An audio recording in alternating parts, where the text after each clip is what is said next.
Hello students, आज मैं आपको क्लास 9 का एक्सरसाइज 7.1 का क्वेश्चन नंबर 4 बता रही हूँ ट्राइंगल से। देखो, पहले वाले क्वेश्चन हम पहले सॉल्व कर चुके हैं। यहाँ पर दे रखा है L and M are two parallel lines. तो ये लाइन एल है और ये वाली एम है और दोनों कैसे हैं? पैरेलल हैं, ठीक है। Intersect by the another pair of parallel line P and Q. एक और पेयर दे रखा है पी एंड क्यू, ये भी कैसे हैं? आपस में पैरेलल हैं, ठीक है।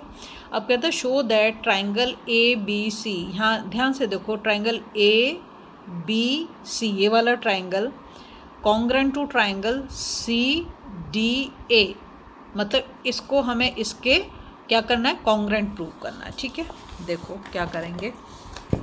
सबसे पहला जो है जो हमें दिख रहा है, उसने बोला है कि ये इसके पैरेलल है, एल पैरेलल टू ये वाली लाइन एल है और ये एम है। एल पैरेलल टू एम है and P parallel to Q है, ठीक है।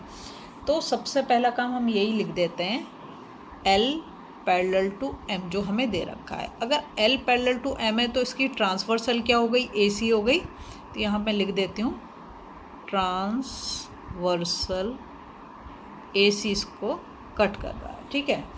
अगर ऐसा है, अब मैं यहाँ पर जो है एंगल के नाम डाल देती हूँ। ये एंगल 1, ठीक है, और ये एंगल 2, ये एंगल 3 और ये एंगल 4, ठीक। ये मैंने 4 एंगल के नाम दे दिए क्योंकि एक ट्रायंगल ये, एक ट्रायंगल ये। अब जो है, अगर एल पैरेलल टू एम है और ये ट्रांसवर्सल है ए सी, तो देखो ये वाला एंगल और ये वाला एंगल क्या हो गए? ऑल्टरनेट इंटीरियर एंगल हो गए कि नहीं हो गए? ठीक है। तो मैं यहाँ पर यही लिख देती हूँ, angle 1 is equal to angle 4 और ऑल्टरनेट इंटीरियर एंगल्स कैसे होते हैं? इक्वल होते हैं, ठीक है। अब दूसरा उसने जो हमें पेयर दे रखा है पैरेलल लाइंस का, वो पी एंड क्यू है। तो यहाँ पे मैं लिख देती हूँ पी पैरेलल टू क्यू, ये हमें दे रखा है यहाँ पर, ठीक है। इसमें भी ट्रांसवर्सल क्या है? ए सी ही इसमें ट्रांसवर्सल है। तो मैं ये भी लिख देती हूँ कि ट्रांसवर्सल ए सी कट कर रहा है इसको, ठीक है।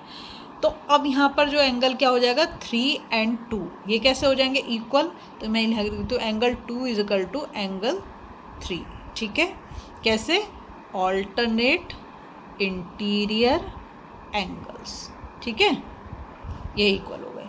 अब देखो, हमें दो चीज़ मिल गई। यहाँ पे मैं लिख देती हूँ इसको इक्वेशन 1, ये हमारी इक्वेशन 1 और ये हमारी इक्वेशन 2, दो इक्वेशन मिल गई।